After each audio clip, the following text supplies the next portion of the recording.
You are good. Amen. Now, as you walked into the auditorium today, you probably wondered if you were at the right church. Doesn't it look beautiful? And I want to ask Arthur and Kevin, guys, would you quickly stand? Where's Kevin? Okay, it's with the kids.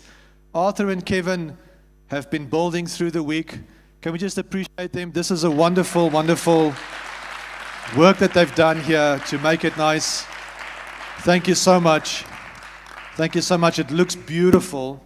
And I really think it brings something to the auditorium. So thank you so much for all your hard work, your excellence. You know, they worked late into the night to make it happen. So thank you so much. It looks amazing. And yeah, it's a good change. Amen? It's a good change. I'm still getting used to it. You know, the drums used to be over there. Now it's over there. So that's a lot for me to take in. But it's all good, right? The only constant is change. Am I right? So the Lord is helping us to grow. So thank you, Lord.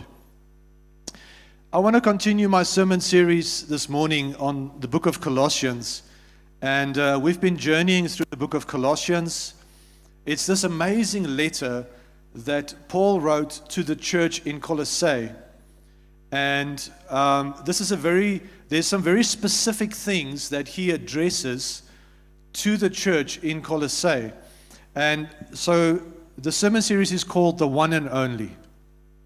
The One and Only. Because at the end of the day, Jesus Christ is the one and only. Can I ask you guys to take some mid-range out of my voice? It's really booming here where I'm standing. Just take some of the mid-range out, bring some trebles in. Thanks, guys. And so Jesus Christ is the one and only. Amen. Can I get an amen? Jesus Christ is the one and only. And Paul is writing to the church in Colossae, and he's saying, guys, you need to know that Jesus Christ is the one and only. He is preeminent. He has no equal. You see, Jesus is the first in everything. He is the first in everything. He is King. But not only is He King, Jesus is also the creator of all things. So if you think about it, before Jesus became a carpenter, He made the trees. Because Jesus is 100% God, and then He became 100% man. And He was born just like you and me, as a baby, just like you and me. And He grew up as a child, and He went through everything that you've gone through in life. He faced every temptation you've ever faced.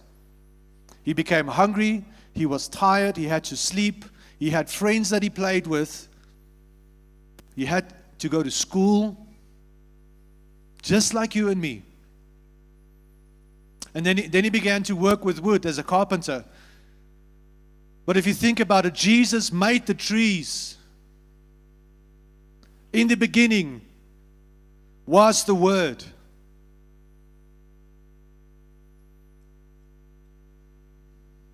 And nothing was created without Him.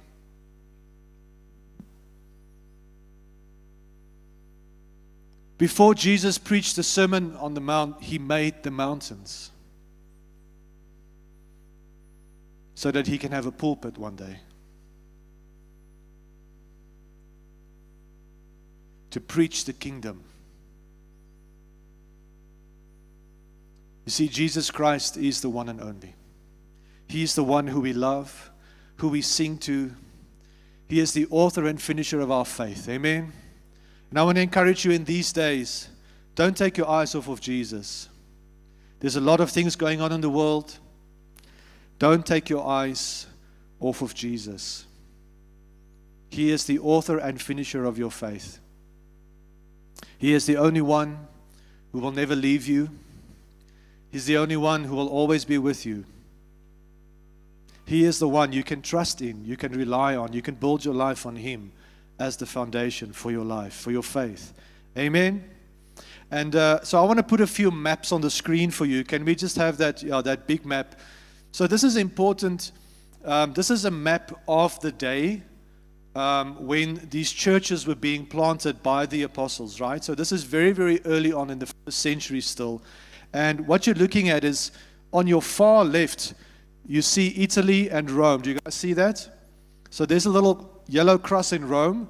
That's the church in Rome. And Paul writes the letter to the Romans, to the church in Rome. You guys see that?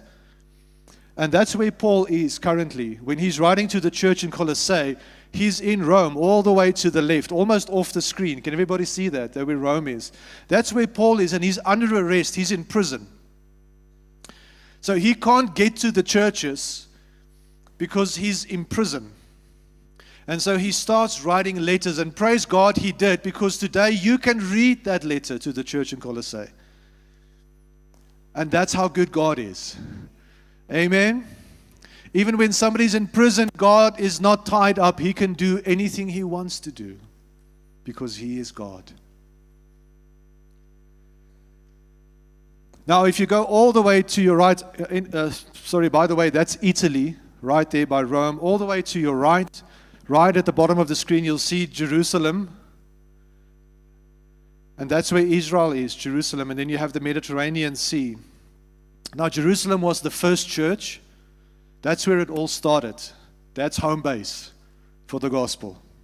That's where the Holy Spirit was poured out on the disciples. Do you remember that? And Peter stood up and he preached, and 3,000 people got saved. That's the start of the church in Jerusalem. And then all the other yellow crosses is all the different churches that the apostles now planted as they went on their missionary trips. You see, they were persecuted, and then the church grew. They had to move around. And so the gospel was now infiltrating all those different countries and cities. Now, what you also see is you see some red crosses. You see the red crosses? That's Laodicea, Philadelphia, Sardis, Thyatira. You guys see that? Pergamos, Ephesus, Smyrna. Those are the 7 churches that Jesus writes to in the book of Revelation. So chapter 1, 2, and 3, Jesus writes 7 letters to 7 churches in the book of Revelation. And those churches were actual churches. That's in Turkey. So that's modern day Turkey where those red crosses are. And those were actual churches. Some of them are still there today, but they're not functional. It's just like ruins, but they're still there. And I want to encourage you to read the 7 letters to the 7 churches, because this is from Jesus Himself writing to the church. And there's something within those 7 letters that is applicable to us, to Cross Culture City Church. And there's some warnings in there. And there's some encouragement in there. And it's incredibly important that we get to know those letters. So please take the time to read through Revelation 1, 2, and 3, and you'll find those 7 churches there. Now, in that area, can you also see it's the heart of the map? Can you see it's in the middle of the map? So Jesus is writing to the heart of the church and saying that the condition of your heart is most important. It's not about the size of your gathering. It's about the condition of the heart. We can have massive gatherings of thousands of people. It doesn't mean that our hearts are right before the Lord. So Jesus is writing to the heart of the church. And He brings correction and He brings encouragement. And then in the heart of the church, you will find the city of Colossae. Can you guys see that? Now, in the city of Colossae, there was a guy called Epaphras. Epaphras was a convert of Paul. He knew Paul. And he was listening to Paul's teachings. And he became a Christian with Paul, one of Paul's disciples. But he was from Colossae. He lived there. And so he went to Colossae and he planted a church, a Christian church in that city. But Paul never went there himself. Epaphras went from Colossae to Rome. He traveled far, He had to go far.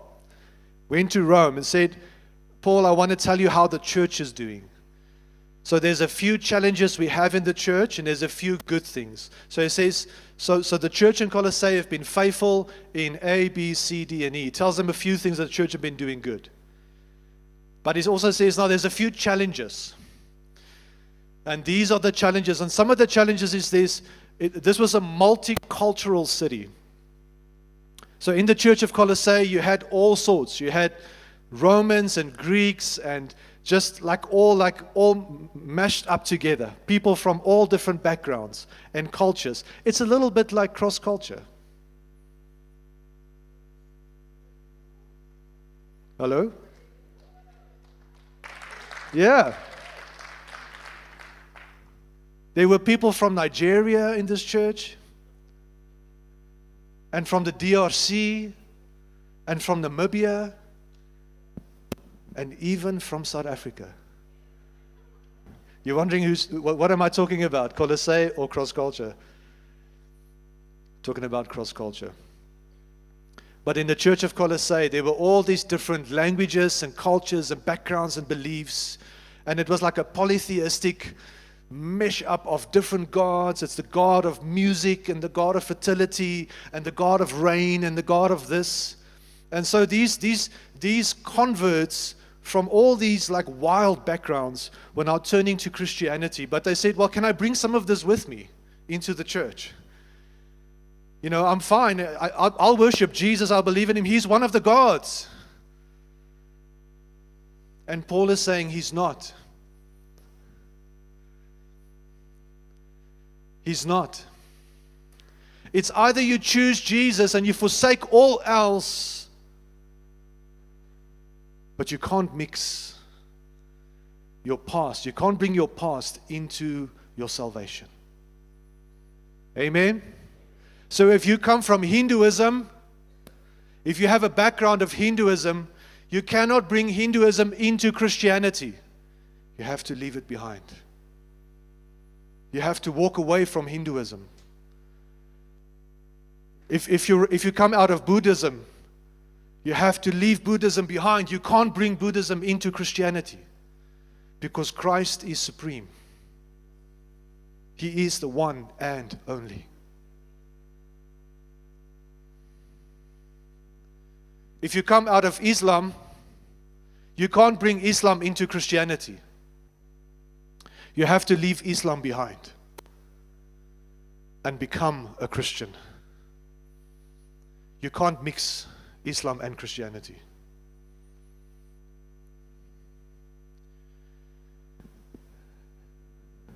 If you pray to your forefathers and you go to the witch doctor, you can't bring that with you when you become a Christian. You leave the witch doctor and you turn to the real doctor. His name is Jesus. You can't pray to your forefathers anymore. You leave that behind. You pray to your Heavenly Father, who loves you more than anyone else or anyone ever will. You can't read your horoscope. You can't participate in New Age activities. Leave all those spiritual things. You can't do yoga. Leave those things. You can't mix it with Christianity. That's what Paul is saying. That's what the letter is all about. You see, God is putting together a brand new family that's different to everything else in this world. And the church cannot look like the world. We can't act like the world. We can't think like the world. We can't do what the world is doing. We need to stand out. We need to be God's household on earth representing the kingdom. Amen? So your life needs to look different to a person who does not believe in Jesus. Husband, the way you treat your wife must be different to the example we see in the world of people who don't believe in Jesus, who don't read the Bible. Can I get an amen? Wives, you have to live differently. You have to treat your husbands differently to what you see in the world of people who don't believe, who don't read the Bible. They're not Christian. So a Christian marriage must look different to a world marriage, a worldly marriage. Because the issue is, in South Africa, we have a divorce rate of more than 50%. That means if I stand in the middle of this auditorium, everybody on my right is divorced. Everybody on my left is still married. Let that sink in.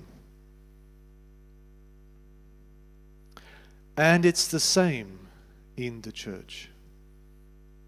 It's not different in the church than in the world.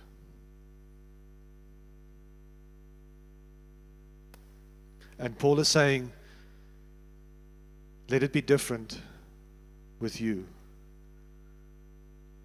You can't bring those things into the church. Amen? Let's zoom in a little bit into the next map. So there's a bit of a zoom in, just so you guys can see those churches. There they are. Pergamum, Smyrna, Thyatira, Sardis, Ephesus, Philadelphia, those Laodicea. Those are the 7 churches Jesus is writing to. It's in that same area in modern-day Turkey, Colossae. And there was a bit of a highway that came through the church. So a lot of people traveled through that city to get to other cities.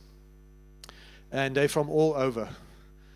Pagans, just all the colors of the rainbow, right? Smarty books. And so this was trying to find its way into the church. And Paul is saying, no. Let Christ be the one and only. Now let's read together in chapter 3. We're going to spend a bit of time on chapter 3. We won't do the whole of the chapter. We'll do some of it next week. But in chapter 3, Paul now continues. And it's on the screen in the New Living Translation. You're welcome to read there if that's going to be helpful.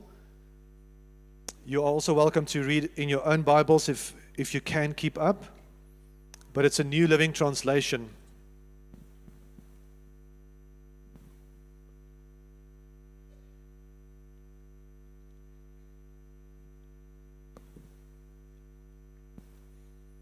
Let's start chapter 3, verse 1. Since you have been raised to a new life with Christ, set your sights on the realities of heaven, where Christ sits in the place of honor at God's right hand.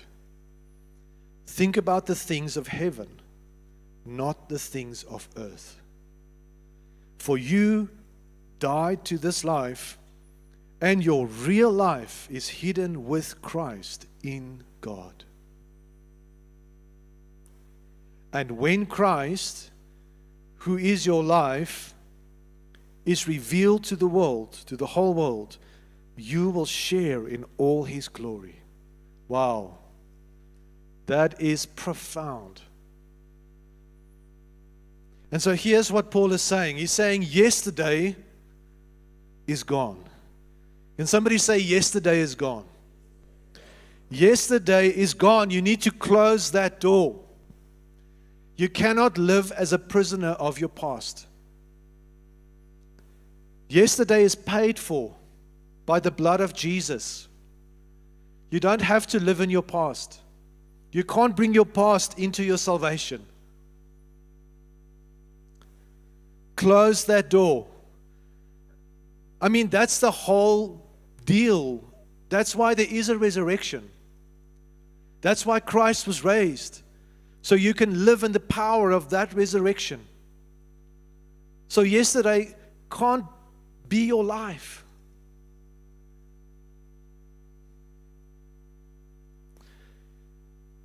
There's a saying, I don't know if you've heard it, but there's a saying, it's like a Christianese saying in the church. It says, Man, you're just too heavenly minded. Don't be so heavenly minded that you know earthly good. You guys remember that? That was a saying. I thought I was the only one who knew about that saying, but it's a saying. It's a thing. It's like a church metaphor. Man, don't be so heavenly minded that you know earthly good. And I think there was a bit of merit in there, because there were some strange things happening. People were acting strange and doing strange things, and then they weren't practical about life. It's like saying, hey, are you investing into your retirement one day, in your old age? No, brother, Jesus will come back long before then.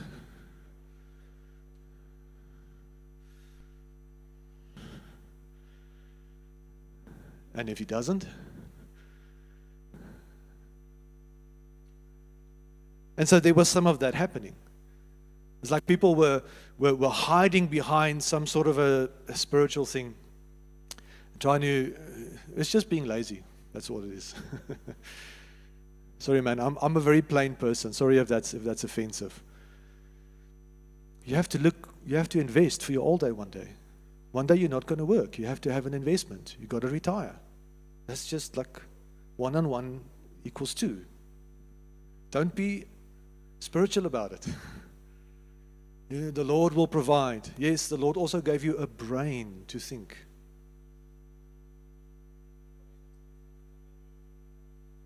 So there is a bit of merit in there. But I want to say something else today. I want to put it like this. Become so heavenly minded that you become earthly good. We have to be so heavenly minded that we are of earthly good.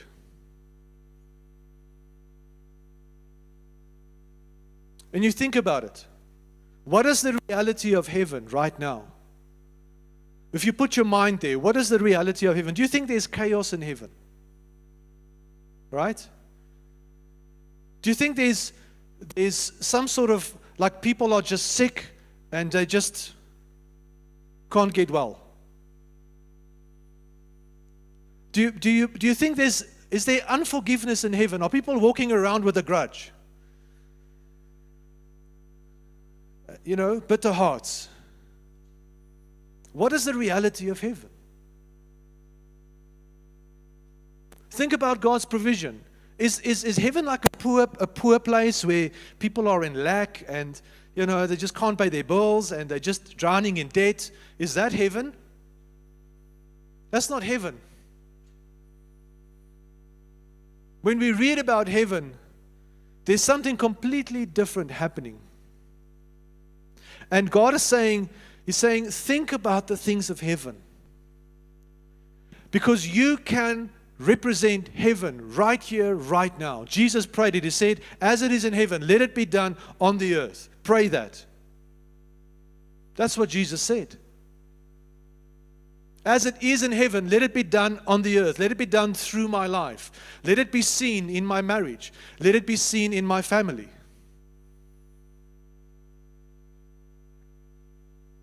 And Paul is saying, think about these things, right?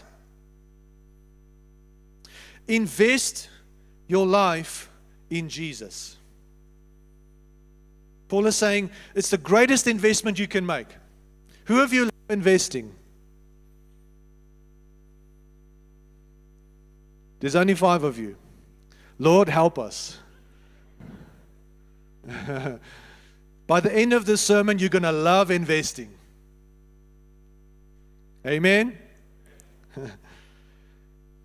The greatest investment you can make is invest your life in Jesus. All in. Put all of it into Jesus.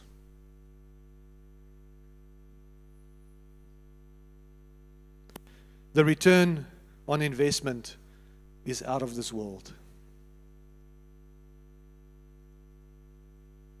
You see, here's the thing. Jesus is coming soon.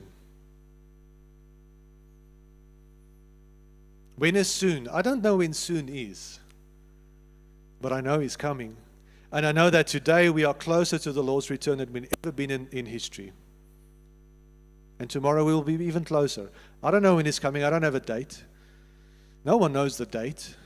Stop trying to work it out. Nobody's going to figure it out. Okay?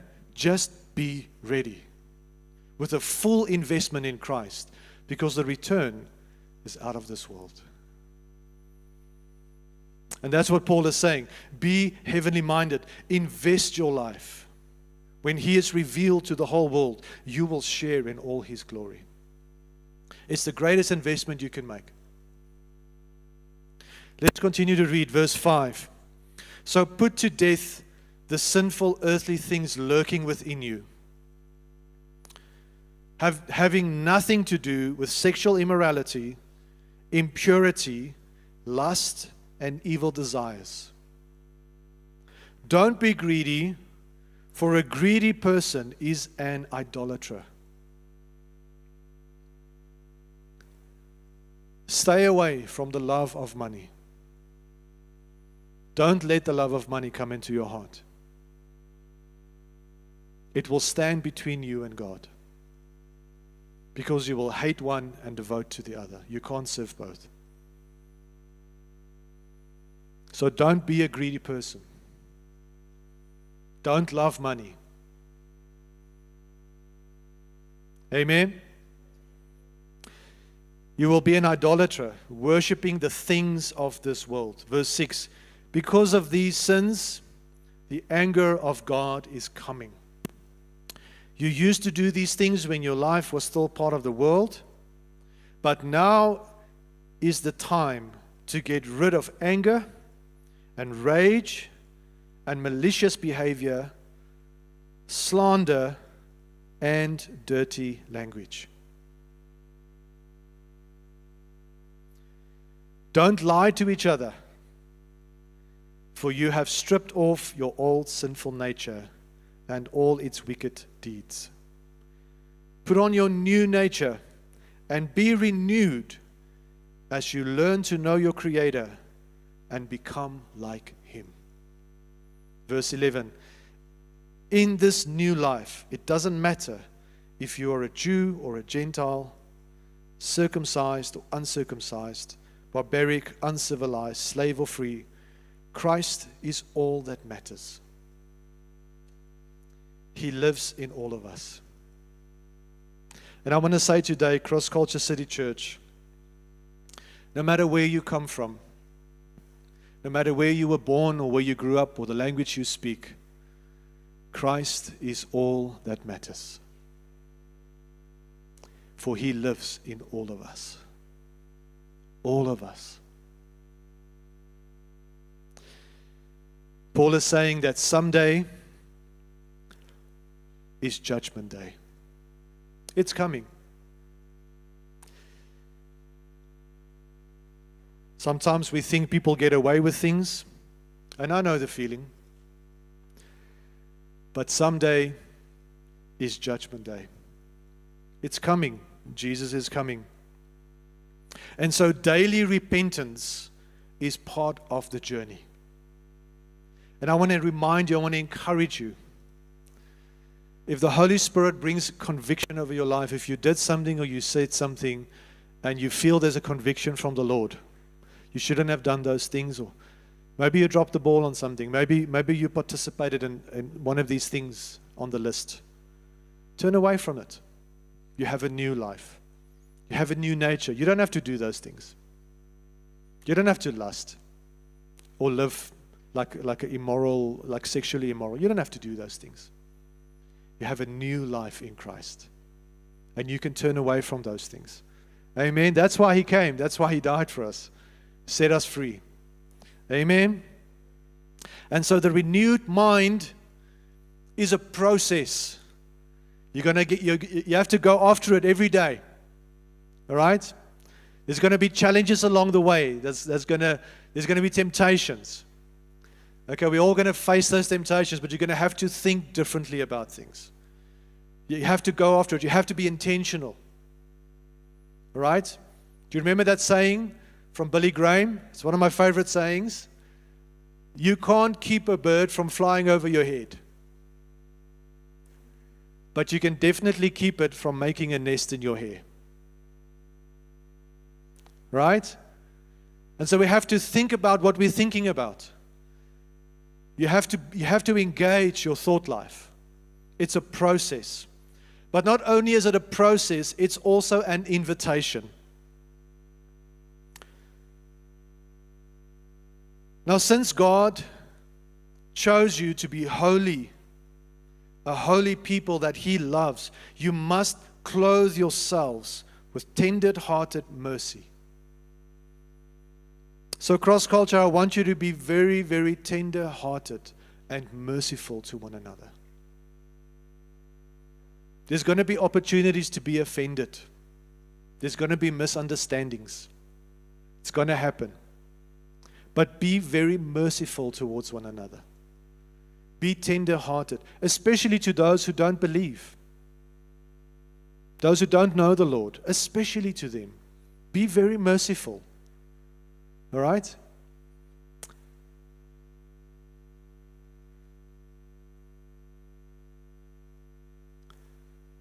Kindness, humility, gentleness, and patience.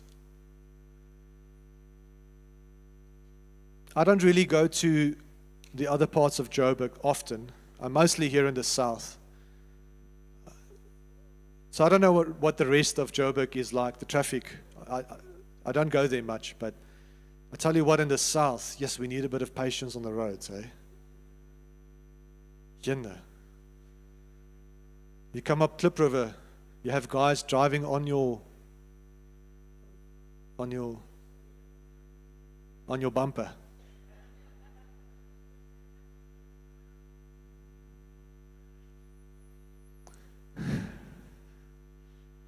So we need patience. We need to be patient with one another. We need to make allowance for mistakes. Amen?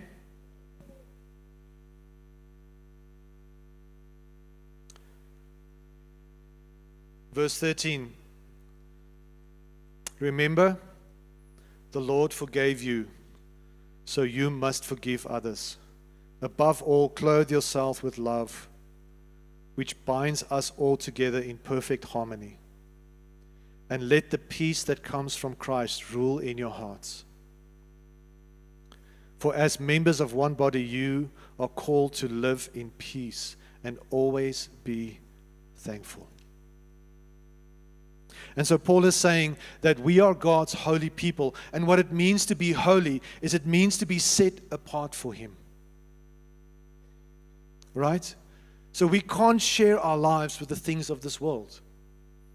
We have to live holy lives, set apart. When I hear the word set apart, I always think of my toothbrush. You see, my toothbrush is holy. It's set apart. I am the only one who can use it. Nobody else is allowed to use my toothbrush to brush their teeth or to do anything else with it for that matter. My toothbrush belongs to me, and I use it because it is set apart for me. And now God is saying, you are my holy people. You are set apart for me. Amen? So don't share your life with this world. You don't belong to this world. You belong to God. Amen? Amen? Praise the Lord. Your revelation of God's forgiveness will empower you to forgive. Every now and again, I counsel with people who have gone through difficult things, who have gone through hurt and pain. And so sometimes we go through things in life that's incredibly painful. And I have gone through things that's been painful. People have said things about me, have done things that was very painful. It happens, right? Even me, it happens. People have disappointed me. I've been offended at people before. It happens, right? And so sometimes it's easy to forgive, but other times it's a bit harder to forgive. Who of you can relate? Sometimes it's tough, right? And so what I do is I find a quiet place where I can sit. And I sit a little bit like this, and I think about what has happened.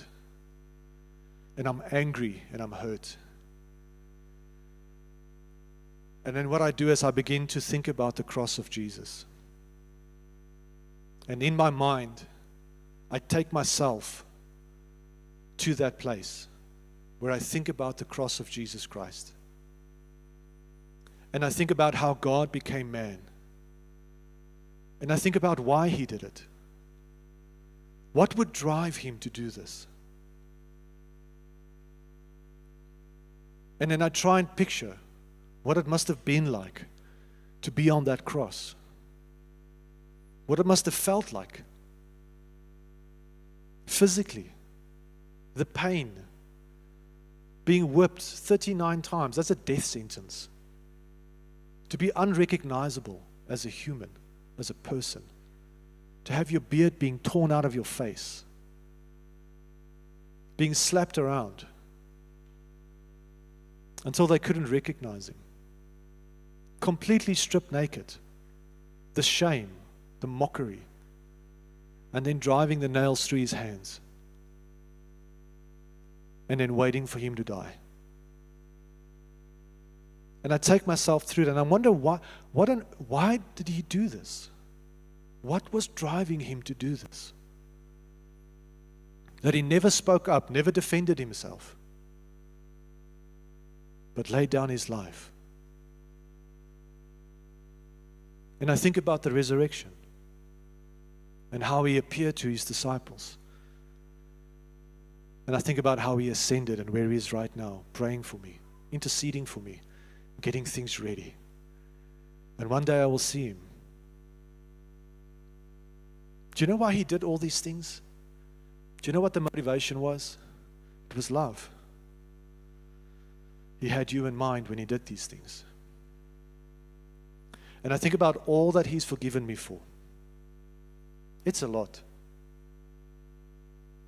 And how He was willing to wipe it all away and never think about my sins again, as far as the east is from the west. He has placed all of my sins at the bottom of the ocean, and He will never think about it again.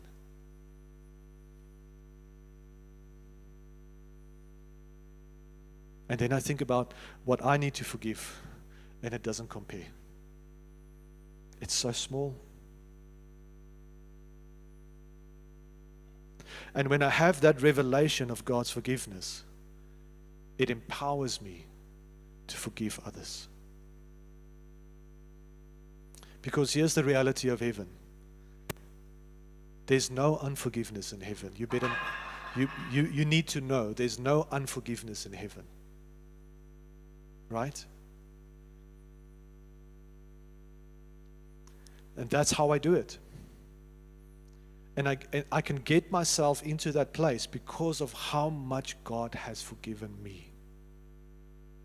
Amen? And I want to encourage you. Find that revelation of what God did for you and how amazing it is. And you will be able to forgive others.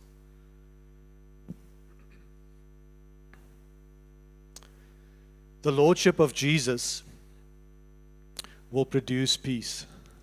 Isn't that amazing? The Lordship of Jesus will produce peace. Now, I want to encourage you in this time that we're living in. We're all aware of the war in Iran and the influence it has on the world. Now, as we live in this world, and I know the fuel price is going to spike up again. This is a key thing for us. It's a key thing for us. The Lordship of Jesus produces peace. And so there can be a war on the outside. It doesn't mean that there must be a war on the inside. Because wars are going to come and go. There's always been wars. It's never going to stop. I heard somebody, Prince Harry, say, "Can all the wars please stop?" I want to say, Prince Harry, there were wars before you were born. And there will be wars throughout your lifetime, and there will be wars long after you're gone.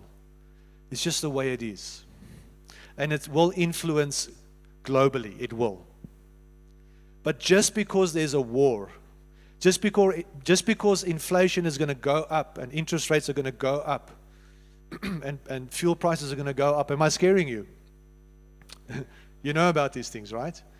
Just because there's a war on the outside, it doesn't mean there has to be a war on the inside. Because where Jesus is Lord, it will produce peace. And God will give you the creativity and the power to create wealth. What that means is when expenses go up, God will help you to increase your income so that it will be higher than your expenses. Because God will give you the creativity to do it. Hasn't He taken us through COVID and lockdown, and we're still here?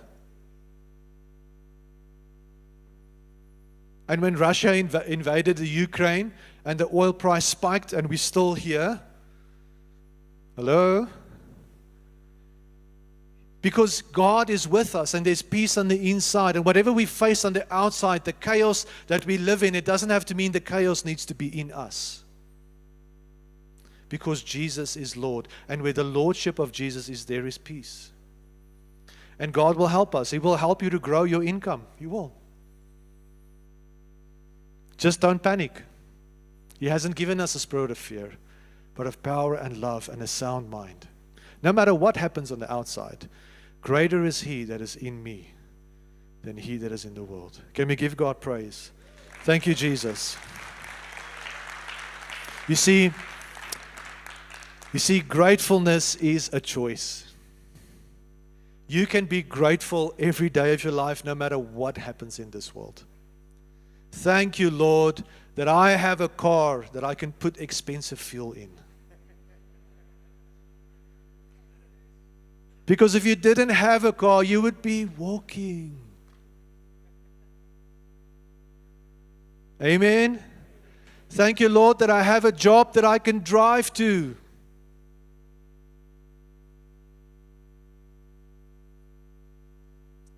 There's always something to be thankful for. And so Paul is saying to the church in Colossae, always be thankful. Don't lose your joy. Don't lose your gratefulness. Amen. Let's continue to read verse 16. Let the message about Christ in all its richness fill your lives. Teach and counsel each other with all the wisdom He gives. Sing psalms and hymns and spiritual songs to God with thankful hearts. I don't know about you, but I really, really love our times of praise and worship together. It's just, man, I don't get tired of it. I love singing with you. Sometimes I just take my earpiece out and I just want to hear your voices. Because I love singing hymns and psalms and spiritual songs together. Giving God thanks. I love our times of praise and worship together. Verse 17, and whatever you do or say, do it as a representative of the Lord Jesus, giving thanks through Him to God the Father. Make sure that you practice what you preach. The world needs that. We can't be somebody here and somebody else out there. We need to practice what we preach. Amen. Music is an essential part of our corporate meetings. And I want to encourage you, when you're at home, when you're driving in your car, some of you drive far to work and back, wherever, put some praise and worship on in the car or at home. Let it fill your life. And sing along to those songs. because it's so essential to our faith. It's essential to our corporate meetings. When we get here, I want to encourage you to sing. Sing loud. You don't have to be on key. It really helps if you are. Right? But who cares? Just sing. And see what happens to your faith when you sing. Something special happens. It's like you unlock something in your spirit when you begin to sing.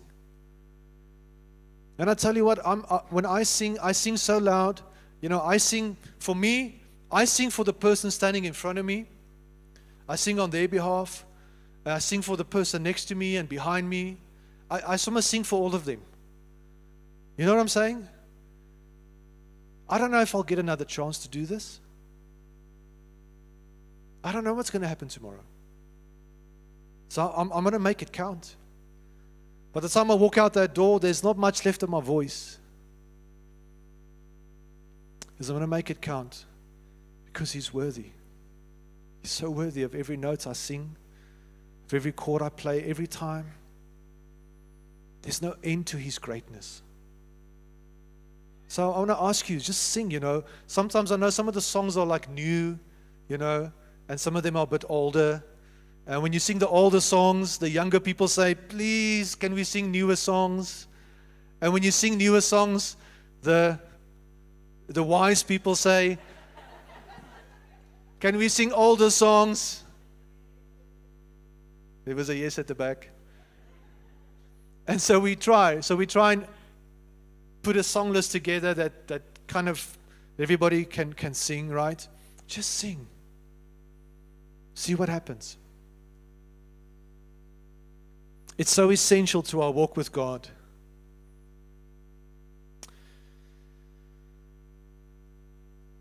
When I was very young in the Lord, I was still a teenager and I was being discipled and had some very good mentors in my life. And man, I was just so excited about Christianity. I was just reading my Bible and going to church. Do you guys remember those early days when you got saved and it was just like, wow, it was like, you just want more of this, right? And I remember there was a mentor who spoke to me, and he said it like this. He says, you need to know that people out there, they don't read the Bible. There's a lot of people, they don't believe in Jesus, they don't read the Bible, they don't go to church. There's a lot of people like that. And you will engage with them. You will meet them in the workplace, wherever you go. It could be family members. But there are people out there who need to find Jesus, who need to know about Jesus. And this is what he said to me. It's not always about preaching. It's not always about like Bible bashing them over the head. Weet, draai of braai. You remember that one? Turn or burn. It's not always that. He said you must remember that your life is a letter for them to read. And for some people it will be the only letter they ever read. Your life is an epistle. A modern day epistle of a born again child of God. And whatever they read in your life, it's going to stick. They're going to see it. And I want to tell you this morning that your life is a letter. Your children read it. Your family members read it. Your spouse, your parents, people you work with in school and university, people read your life.